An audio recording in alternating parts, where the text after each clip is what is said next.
Hi, everyone. I'm Keri Stevens, and I'm from the University of Texas at Austin. I'm excited to be with you today to talk about some of the flood-related projects that we've been doing in the state of Texas. So let me go ahead and open the slides, and we're going to get started. One of the challenges that we have is how do we narrow that huge gap between the technical, different flood products and the knowledge that we have, and then actually helping non-technical audiences understand it? It's actually a really big gap.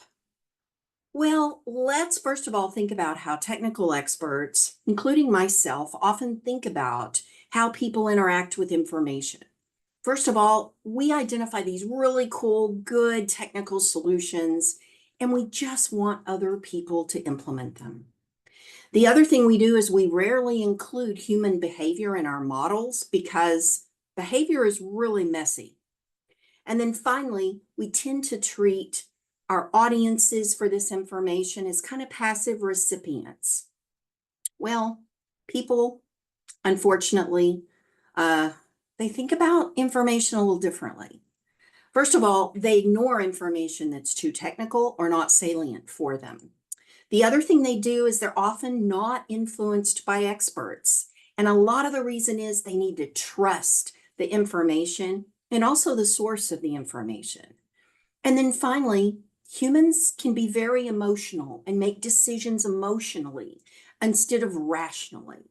Now, I will tell you that these exact realizations are part of the reason that when I was 30, I decided to leave my biochemistry career and move into becoming a social scientist, because I kept asking, why are people the way they are?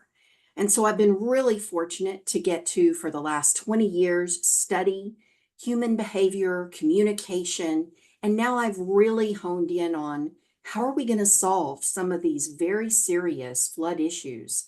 And a lot of that work has been done in the state of Texas. So I'm proud to say that what we're working on is trying to transition our thinking about the public and other less technical audiences as being these passive recipients that we just give information to. And instead, we pull them into our processes, make them active participants with the goal of making our systems and our processes functional and improving lives. We need tools to actually bridge that huge gap between technical knowledge and flood action. So today I'm going to talk about 4 groupings of projects. First of all, we're going to talk about flood knowledge projects. We'll talk about community projects. I'll share a little bit about the Texas Integrated Flooding Framework guidelines that my teams are working on. And then finally, a little bit of information about some of the other projects my teams do beyond just flooding. And I think that that'll give you a little more insight into this whole idea that we're working with trying to transition human behavior from the way that we treat them as passive recipients into active people in our systems. You'll also notice that I have a QR code here, so please feel free to access that. I have a lot more resources there. So let's talk first of all about these flood knowledge products. I'm going to talk about 3 different things. And the first one will be a guide for local flood officials. Second, a survey of Texans. And then finally, I'll go into more detail about some flood communication for 4 different prioritized groups in the state of Texas. One of the first projects that my team did that was funded by the Texas Water Development Board is we went out and we did a lot of literature reviews, looked at best practices around the globe, focused on risk decision-making and predictors of how people make information decisions. And we pulled together a lot of resources and created a guide for flood officials for the state of Texas. One of the second things that we did is we did a survey of Texans' flood-seeking behaviors. We did a survey of 1,079 participants. And one of the things we did there is we looked specifically at people who were in flood-prone areas. And then we also looked at people who live in non-flood-prone areas and compared the differences in this survey between their behaviors. One of the more shocking things that we found is that we don't really see a lot of differences between how people in flood-prone areas actually go out and seek flood information. And that made us wonder, is this because they're being bombarded with information? Maybe they're experiencing what we call in my field information fatigue or some form of overload. Or is it that we just don't have a lot of information out there? So my team did another study and we actually found, nope, they're not fatigued with flood information. There simply seems to be a lack. And so this creates a really great opportunity for us to create some meaningful products for various audiences in Texas.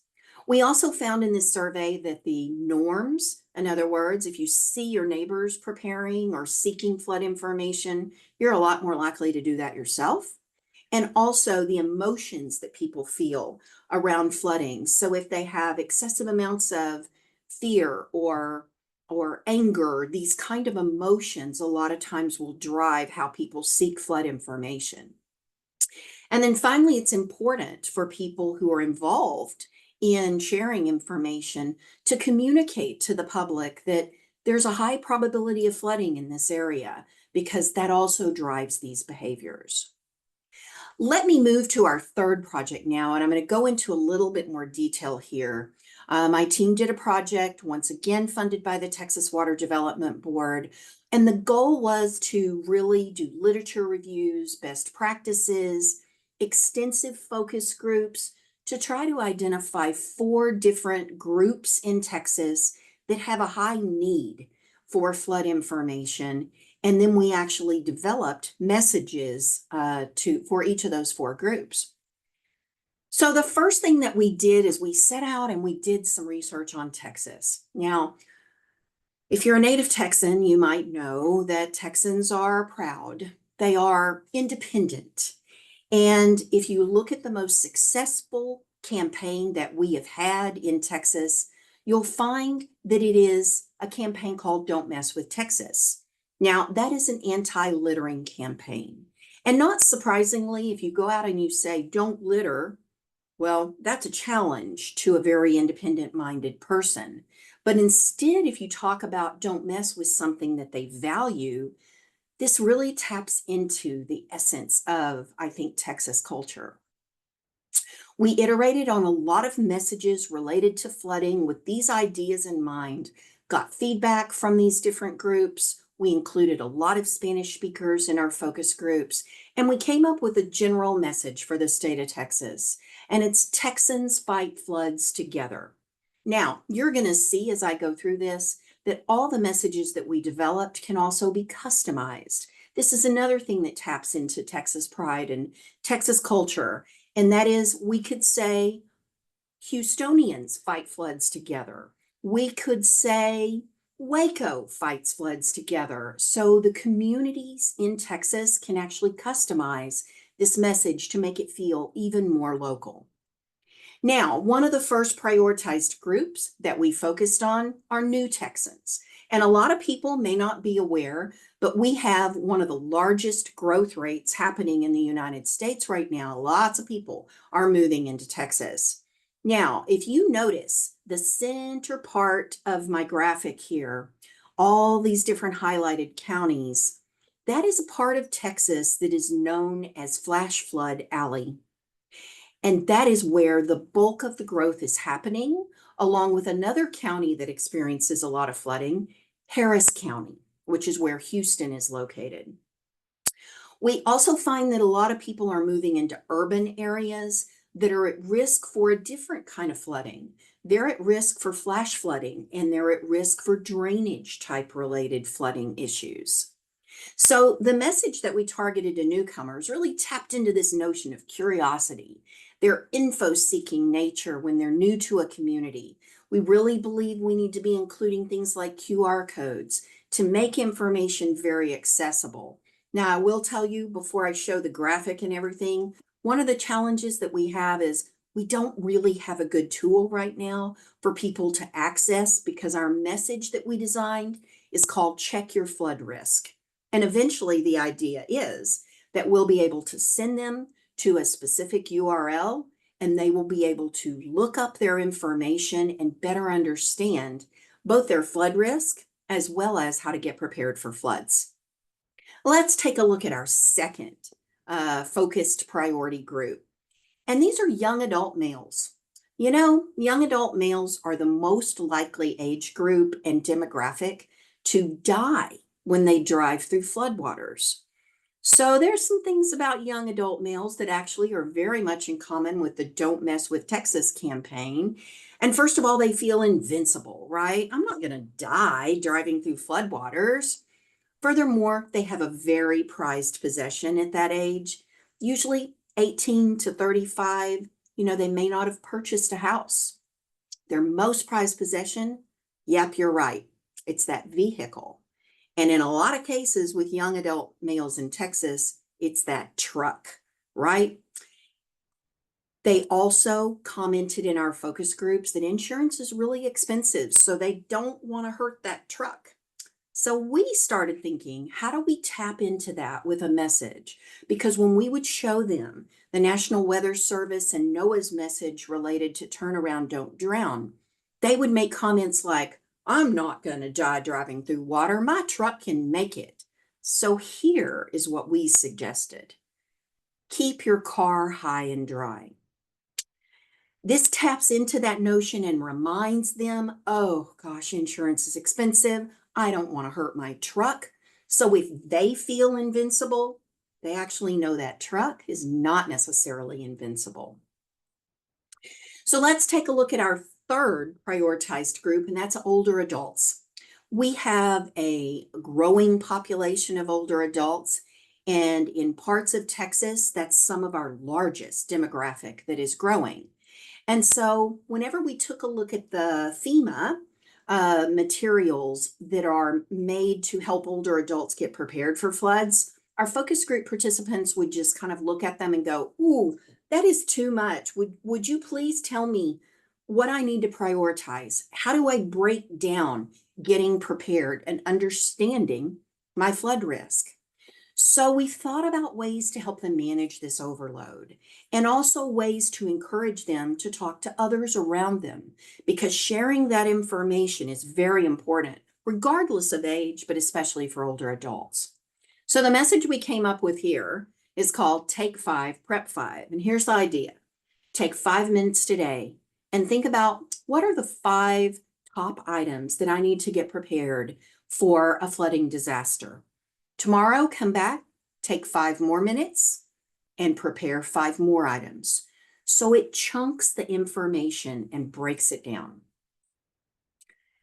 So our next group that we have is Spanish speakers, and that's our final prioritized group. The reason that Spanish speakers are so important, especially in Texas, as you can see from this graph, is we have a lot of people in Texas who are speaking Spanish and who prefer to speak Spanish. It's also the most widely spoken language in the United States as well.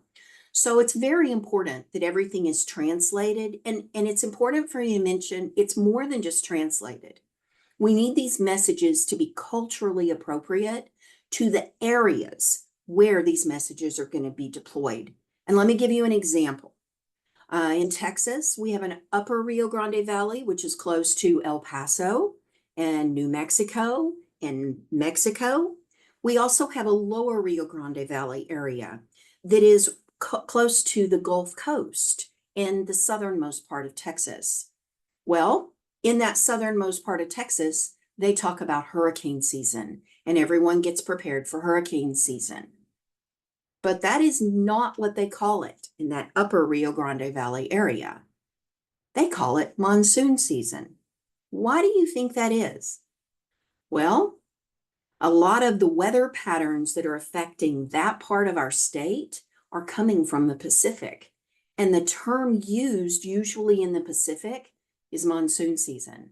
So you see, it's not just a matter of translating, but it's thinking through these geographic differences. It's thinking through word choice differences and making sure that as we translate, we're also being culturally appropriate.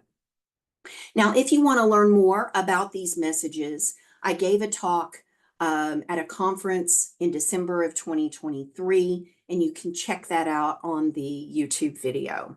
I do want to wrap up with this and tell you all that, the campaign as a whole, I am not an advertising or marketing expert. My expertise is in organizational communication, but I'm really fortunate that at the University of Texas at Austin, I have access to an entire college of communication.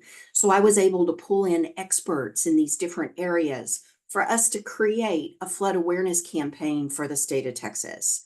And I'm also really proud that by doing engaged field work, we learned how important it was to make sure that the graphics that we design are not only usable by some fancy marketing organization, but I need my county judge who lives in rural Texas, who might be the only person who can make and create materials to share with her community.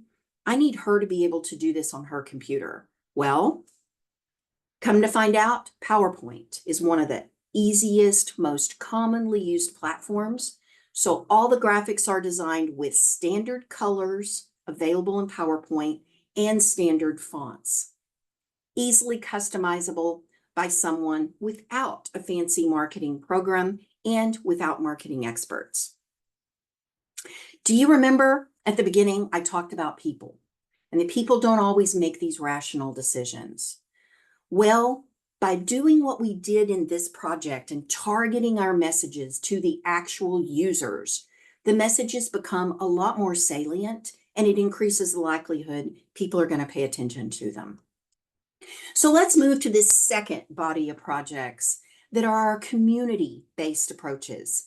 And I'm going to share 3 different kind of highlights with you of things that have happened in Texas as well as things that are about to happen. I'm super proud to have been a part of a program called the Digital Risk Infrastructure Program, partnered with the Texas A&M Institute for Disaster Resilient Texas, a lot of other projects, and we went into under-resourced communities to try to figure out how we can develop digital tools that could be meaningful for these communities. Well, I'm going to focus on one of those communities today. It's called Fort Hancock, Texas. And if you look at Fort Hancock, Texas, it's up just south of the El Paso area, right along the US-Mexico border. And when we went into this community, we really went in with very open possibilities. As a matter of fact, I said, don't tell me all the fancy digital tools that we have out there. Let me just go in and meet with the community and try to figure out what would be useful for the community. Well, one of the first things we found out is they haven't been flood mapped by FEMA since 1985, and there's not really good data. Furthermore, what we found out is because they're in a desert, every time they tell people we flood, people would go, no, you don't. You're in a desert. You deal with drought. But here's the thing. When I went in, everybody was showing me pictures of flooding that was happening repetitively in their community. So what our team decided to do is to actually help them build their own data set. And so we helped them collect photographic evidence of flooding. There were a lot of community meetings that were held. And one of, I think, kind of the interesting approaches that the community decided to use to help get participation is they would show the map of the county. And if you notice on my slide there, the upper part of that map is an area called Del City. That area had been flood mapped by FEMA fairly recently because they had a major flood. But Hudspeth County, down in the lower part, they're not on the map. And so one of the lead community organizers kept saying, y'all, we need your pictures. We've got to get on the map. I'm proud to say that these amazing community partners who went door to door to collect photographic evidence were able to get close to 90% participation of their community. And our team was able to put those images on a dashboard for them so that they can now show others we are having a flood problem. I want to now shift gears and talk about another project that we did in the lower Rio Grande Valley. One of my amazing graduate students, she's working on her dissertation right now, is Nancy Carlson, and she worked with the small businesses in the lower Rio Grande Valley to really kind of prioritize community resource development. One of the things we found from these small businesses is that they talk about flooding as something that's just normal. It just happens. And we need to be really concerned when we hear people talk about it that way, because it means that they're not actively thinking about it and they're not thinking that it's a problem. Another thing we found out is most of these small businesses are renting their buildings. That also impacts how they prepare and respond during floods. And then finally, they rely very heavily in the valley on trusted others for their information. So what we were able to do in this project, I call it research to resources. We took the research and we created a bunch of materials that are in a Spanish first format. And what that means is that it's considering that Spanish is predominantly spoken in a lot of these areas, everywhere Spanish is presented first and English is presented second. We created a sandbag story that walks a small business owner through how to go get sandbags, how to stack them properly, and the resource phone numbers that they can access in their area. We also thought, my gosh, let's create some really cool tool for them, maybe a graphic novel. Nope, that's not what people wanted. People wanted a magnet that had simple to-do items in terms of preparedness for disasters. And it's the kind of thing they can stick in their business on a refrigerator, and a lot of people can see it. So we created magnets. And then finally, we created a business guide from one trusted source of information, another business owner, to another business owner. And it's sharing these best tips and practices with one another. The final project I'm going to tell you about is something that's in the works right now that is funded by the Texas GLO, and I'm working with the Institute for Disaster Resilient Texas on this as well. And we're going to be working to make flood information usable for flood officials in Texas. We're in year 2 of a 3-year project, and my team is right now interviewing and conducting workshops with flood officials to understand what they might need in terms of a resource. Right now, our early findings would suggest that they're telling us things very similar to what we've heard from other county emergency management officials. They need to be able to play with scenarios and figure out and use different data sets to understand what might happen. Because if they understand what might happen, they go beyond just a regulatory product such as the FEMA flood map, but instead they can look at other sources of flooding, drainage, all different types of considerations to help their communities make better decisions. We're also going to test out the Texas Integrated Flooding Framework Guidelines, which I'll talk about in just a minute. And in year 3, the Institute for Disaster Resilient Texas will take the research that we do and convert it into a dashboard that will be piloted. So back to these people, right? You know what? Whenever we actually include communities in the design of the products and the tools that we're developing, not only do they become more salient, but they also become a lot more trusted. And that means they're a lot more likely to be used. We are not simply going in and saying, oh, community engagement's required for this project, so let's go talk to them, check that box. We're actually meaningfully involving the community throughout our entire process. And that leads me to the third body of projects that I want to discuss, and that's the Texas Integrated Flooding Framework Guidelines and Recommendations that my team is currently working on producing. You know, we've done literature reviews. Once again, we're researchers. That's what we do. We've looked into best practices around the globe.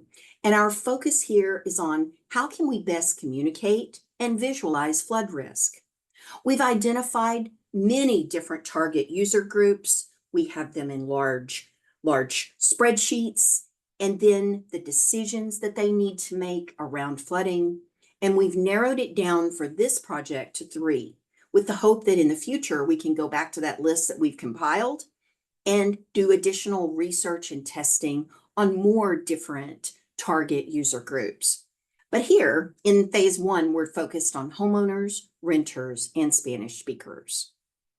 So some of the things that we're doing related to homeowners and renters is we're going to have a statewide flood risk map experiment.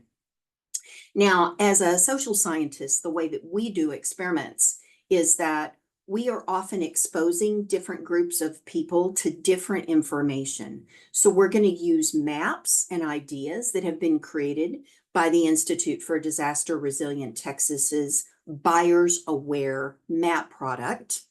And it's going to help us better understand visual elements and then link that to how people make decisions. And we're going to be launching that experiment very soon.